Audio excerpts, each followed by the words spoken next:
You said you will or you did? We will work. Okay, got it. Got it. Just, the discussions, I guess, that you guys had when he decided to come back. We talked about a little bit earlier this offseason, but how surprised were you? What reason ultimately do you think led him to stay here? Ben's always done a really good job of, no matter what he's in, he can see things for what they are now, but he can also look out and say, all right, what is this a year from now, 2 years from now? What does this really mean? Is this good? Is it not good? Is it the best thing for me, for my family? He's just always been able to, man, he can lay it out and look at a process to it. And so I think, am I surprised? No. Only because, but I wouldn't have been surprised had he taken one too.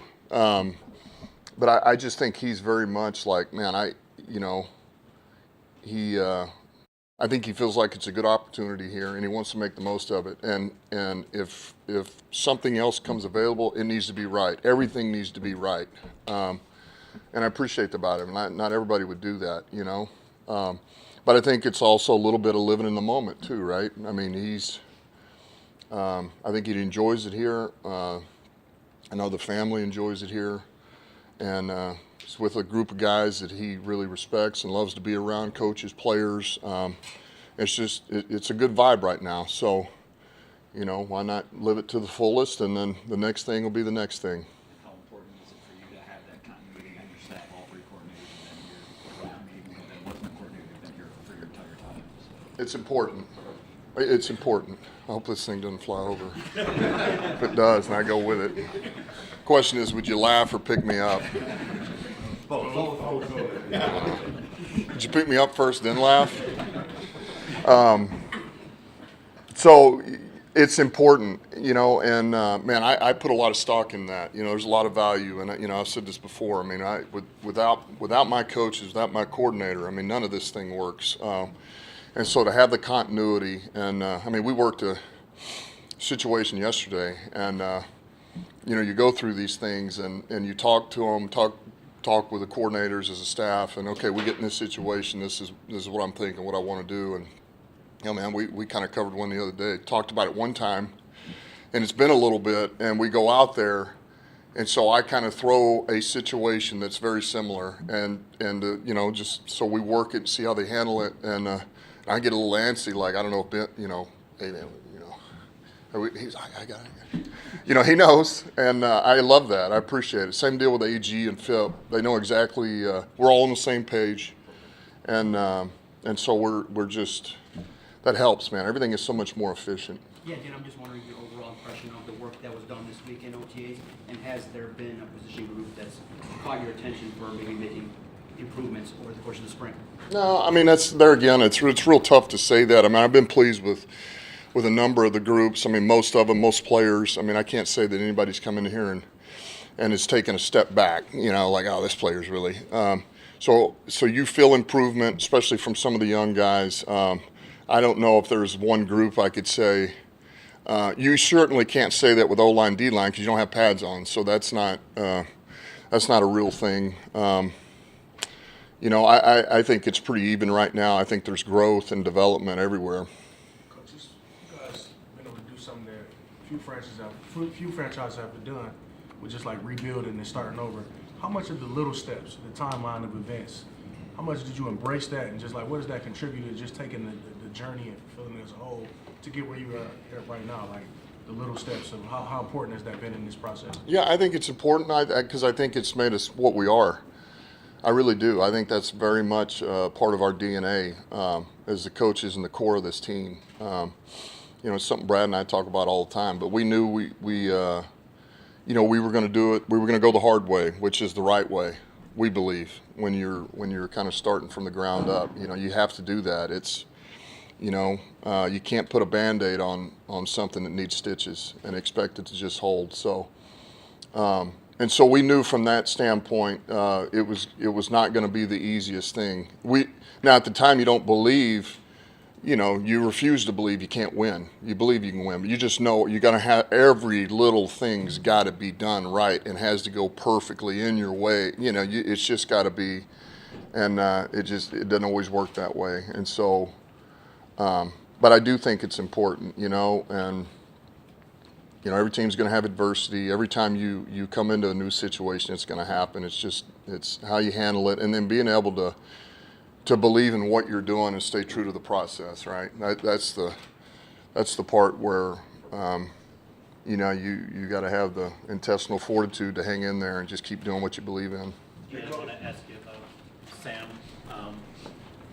You said it wasn't just the production. You drafted him because he was a football player, the DNA, the makeup, the consistency. But what kind of challenges are there for a young player that sets a personal bar so high? I mean, just all the records he broke last year. What kind of pressure, if anything, does that put on them to replicate, sustain, improve?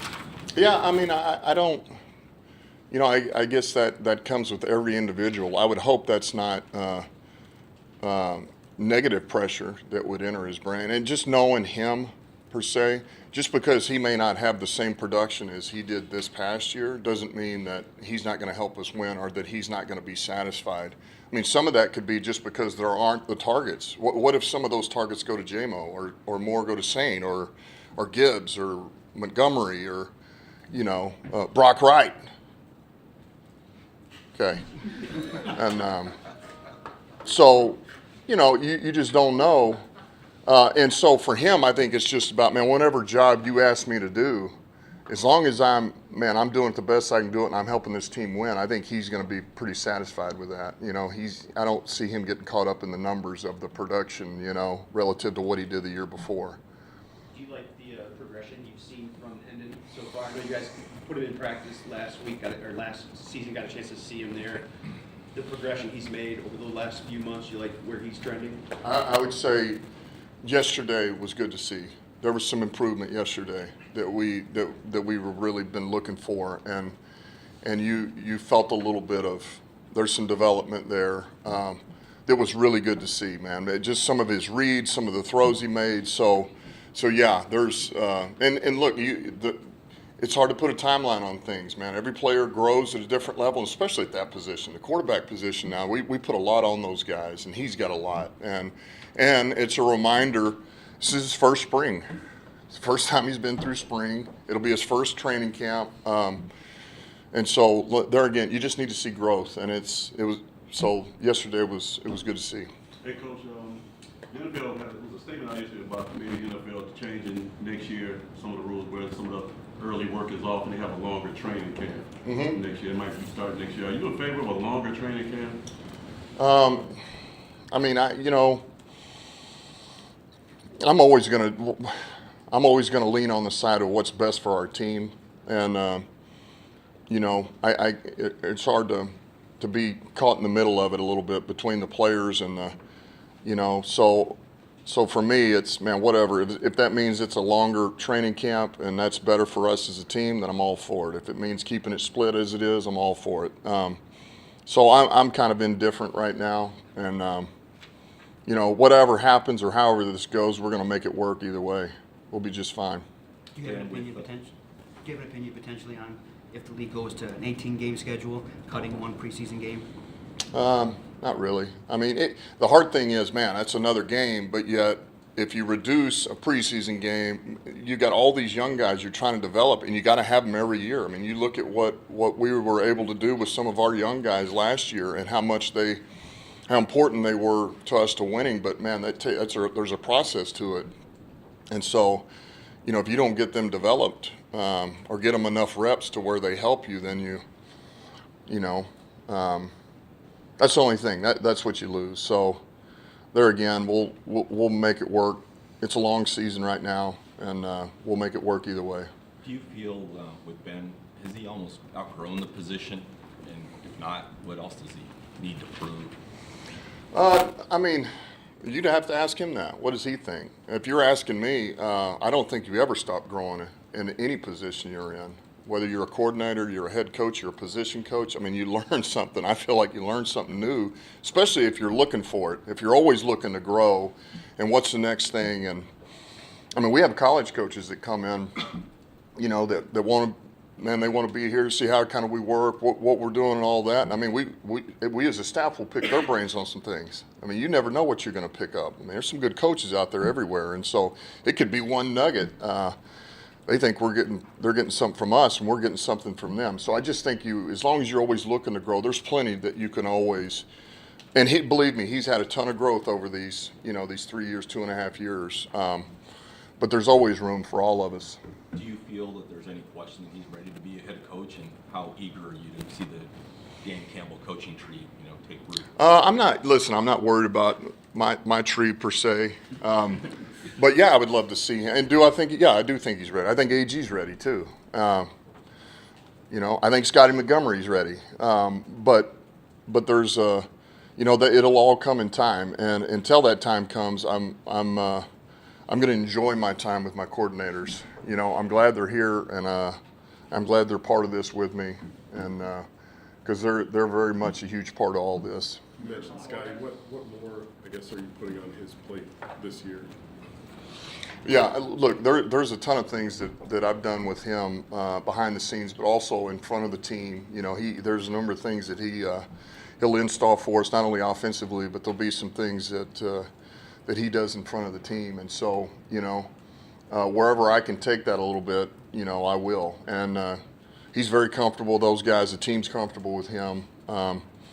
He does a good job of presenting things, and he's smart, man. He's smart. He's driven. He's outstanding. Is that Scotty you were talking about? Yeah, that's what you asked, Scotty, right? Dan, one of the ways that defenses are judged, their impact is sack totals, and people get obsessed with sack totals.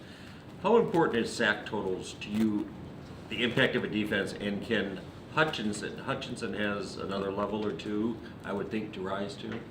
Yeah, sacks aren't that big of a deal as long as you're getting the pressures.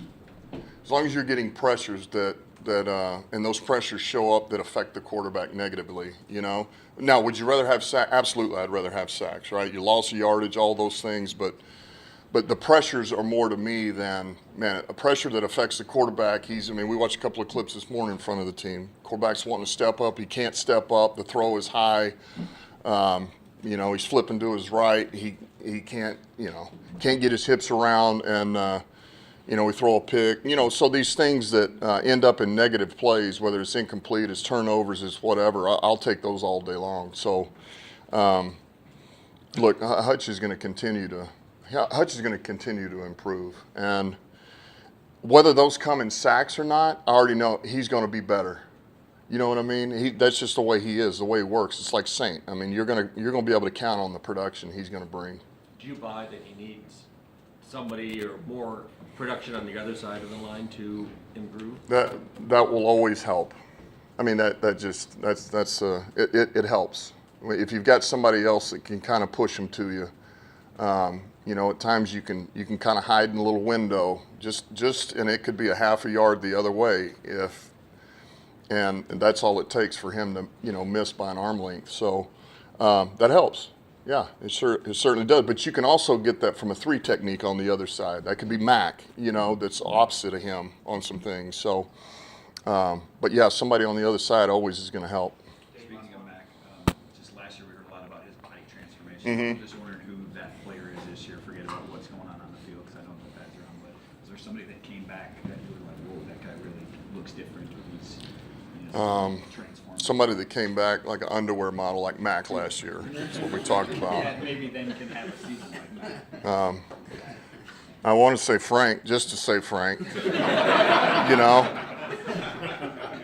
But Frank's the same old Frank. He looks great and all that, but I can't say he's lost like 30 pounds and he's got an 8-pack.